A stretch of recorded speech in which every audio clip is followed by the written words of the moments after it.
মালদায় এক ভাইরাল খবর। প্রায় 2 কিলোমিটার বেহাল রাস্তার কারণে গ্রামে প্রবেশ করতে পারেনি অ্যাম্বুলেন্স। শুধু তাই নয়, কাদামাটির রাস্তা এতটাই খারাপ যে টোটোর মতন যানবাহনও চলাচল করে না। অবশেষে 2 ছেলের ওপর ভর করে নিকটবর্তী গ্রামীণ হাসপাতালে যাতায়াতের জন্য খাটিয়ায় শুয়ে গেলেন ওই মহিলা।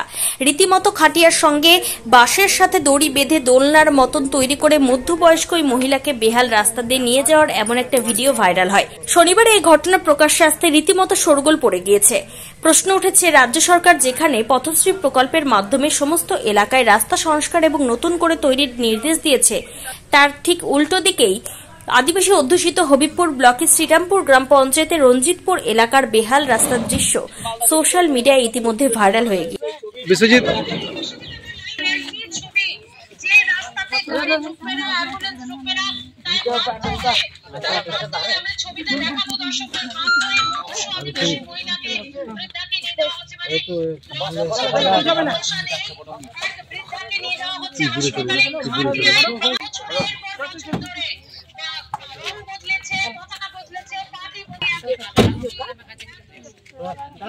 লাগা যাবে কি কি অবস্থা যাতায়াত করো? রাস্তা আছে আপনাদের এখানে? নাই না, কিছু না, রাস্তা নাই, ওই ধারেও নাই, এই ধারেও নাই, লাইন ধারেও যেতে পারবো না, বিএসএফ তো যেতে দিবে না।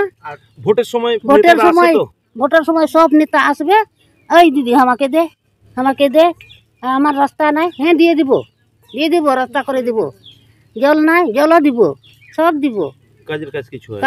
বারবার করে আমরা বিডিও সাহেবের কাছে আবেদন করেছি, ডিএম সাহেবের কাছে আবেদন করেছি। ওনারা বারবার করে বলছে পথশ্রী প্রকল্পের রাস্তা নাকি ধরবে।